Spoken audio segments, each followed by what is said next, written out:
Hello friends, today we are discussing about the photoelectric effect. तो last lecture में આપણે experimental setup વિશે study કરી ગયા હતા. What is photoelectric effect, what is emission of electron, etc. Like તો હવે આજે આપણે એના કેરેક્ટરિસ્ટિક જોવાના છે, આપણે એના ગ્રાફ જોવાના છે કે ફોટો કરંટ પર શું ડિફરન્ટ ઇફેક્ટ આવે છે. રાઈટ, તો first of all effect of retarding potential on the photoelectric current. Right, તો હવે આપણે અહીંયા ગ્રાફ છે કે potential difference versus photo electric current. તો ફર્સ્ટ ઓફ ઓલ જો અત્યારે આપણે પ્લેટ P1 નેગેટિવ સાથે કનેક્ટેડ છે, પ્લેટ P2 પોઝિટિવ સાથે કનેક્ટેડ છે. તો ઓબ્વિયસ ફોટો ઇલેક્ટ્રોન્સ છે એ P1 ટુ P2 એસેલરેટ થતા હશે. તો ધેટ ટાઈમ આપણે આમાં એવું કરવાનું છે કે ફ્રીક્વન્સી છે એ કોન્સ્ટન્ટ છે. કોઈ બી કોન્સ્ટન્ટ ફ્રીક્વન્સી માટે ડિફરન્ટ ઇન્ટેન્સિટી માટે આપણે ગ્રાફ જોવાનું છે. રાઈટ, તો પહેલા ઇન્ટેન્સિટી I1 જેટલી રાખી છે ત્યારે અને પોટેન્શિયલ ડિફરન્સ P2 છે પોઝિટિવ સાથે, P1 નેગેટિવ સાથે કનેક્ટેડ છે. ફોટો ઇલેક્ટ્રોન્સ આ રીતના P2 સાઈડ એસેલરેટ થાય છે. તો તમને કોઈ બી ફિક્સ કોન્સ્ટન્ટ ફ્રીક્વન્સી આ રીતના મળે છે અને આ પોઈન્ટ પર આવીને એ સેચ્યુરેટ થાય છે. એટલે એક પોઈન્ટ પર અહીંયા I પાસે અહીંયા સેચ્યુરેટ થઈ જશે. પછી તમે પોટેન્શિયલ ડિફરન્સને ચેન્જ કરી નાખશો.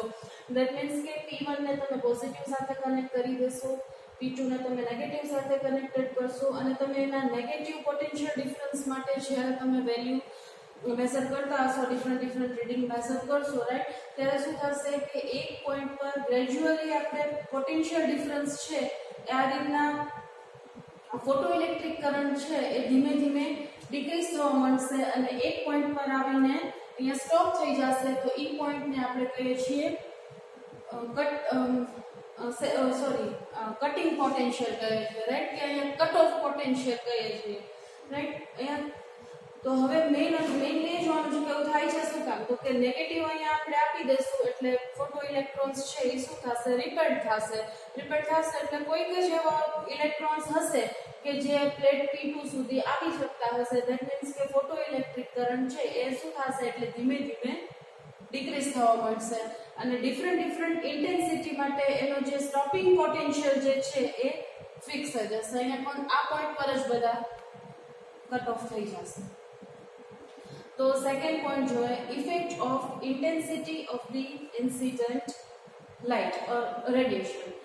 તો જોઈએ જેમ ફોટો ઇલેક્ટ્રિક કરંટ વધારે હશે એવી રીતના એની ઇન્ટેન્સિટી વધતી જશે. રાઈટ, ધેટ મીન્સ કે જે ફોટો ઇલેક્ટ્રોન્સ છે એ directly proportional to incident of intensity, કે જે ઇન્ટેન્સિટી આવે છે એને ડાયરેક્ટલી પ્રોપોર્શનલ હશે ફોટો ઇલેક્ટ્રોન્સ. ધેટ મીન્સ કે તમને અહીંયા જોવા મળે છે એક લિનિયર લાઇન.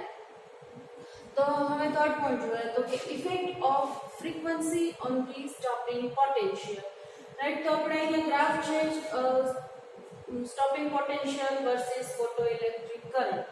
તો સ્ટોપિંગ પોટેન્શિયલ જો ડિફરન્ટ ફ્રીક્વન્સી આમાં ડિફરન્ટ લેવાની છે. રાઈટ, તો જો પહેલા આ પોઈન્ટ સુધી સેચ્યુરેટ પોઈન્ટ સુધી આ કોન્સ્ટન્ટ લાઈન તમને મળશે અને ધીમે ધીમે અલગ ડિફરન્ટ ફ્રીક્વન્સી માટે તમને ડિફરન્ટ સ્ટોપિંગ પોટેન્શિયલ જોવા મળશે. જેમ ફ્રીક્વન્સી વધારે હશે એમ તમને સ્ટોપિંગ પોટેન્શિયલના જે કટ ઓફ પોઈન્ટ છે એ બી તમને ડિફરન્ટ જોવા મળશે. રાઈટ, હવે નેક્સ્ટ પોઈન્ટ થ્રેશોલ્ડ ફ્રીક્વન્સી. તો કે વોટ ઇઝ થ્રેશોલ્ડ ફ્રીક્વન્સી, તો કે કોઈ બી મેટલ પ્લેટમાંથી તમારે ફોટો ઇલેક્ટ્રોનનું ઇમિશન કરાવવું હોય તો એના માટે તમારે એક ફિક્સ એનર્જી આપવી પડે છે કે જે એનર્જી મળ્યા પછી જેમાંથી ફોટો ઇલેક્ટ્રોન ઇમિશન થશે. રાઈટ, તો એ જે મિનિમમ બહારથી તમને આપવી પડતી જે એનર્જી છે એને થ્રેશોલ્ડ એનર્જી નહીં, જે બહારથી આપવી પડતી તમારે મિનિમમ ફ્રીક્વન્સી જે છે એને આપણે થ્રેશોલ્ડ ફ્રીક્વન્સી કહે છે. રાઈટ, તો અહીંયા આપણે ગ્રાફ છે ફ્રીક્વન્સી વર્સિસ સ્ટોપિંગ પોટેન્શિયલ. તો એ જે છે એમાંથી ફોટો ઇલેક્ટ્રોન ઇમિશન થવાનો જે રેટ છે એ ડિફરન્ટ મેટલ માટે અલગ હશે. રાઈટ, તો તમે જુઓ આ મેટલ 1, મેટલ 2, મેટલ 3, તો એના જે ઇન્ટરસેપ્ટ પોઈન્ટ છે એ ડિફરન્ટ છે. ધેટ મીન્સ કે V01 અહીંયા ઇન્ટરસેપ્ટ થાય છે, V02 કટ ઓફ અહીંયા છે, V03 કટ ઓફ અહીંયા છે. and that means કે બધાની minimum energy minimum frequency stopping potential માટે ડિફરન્ટ.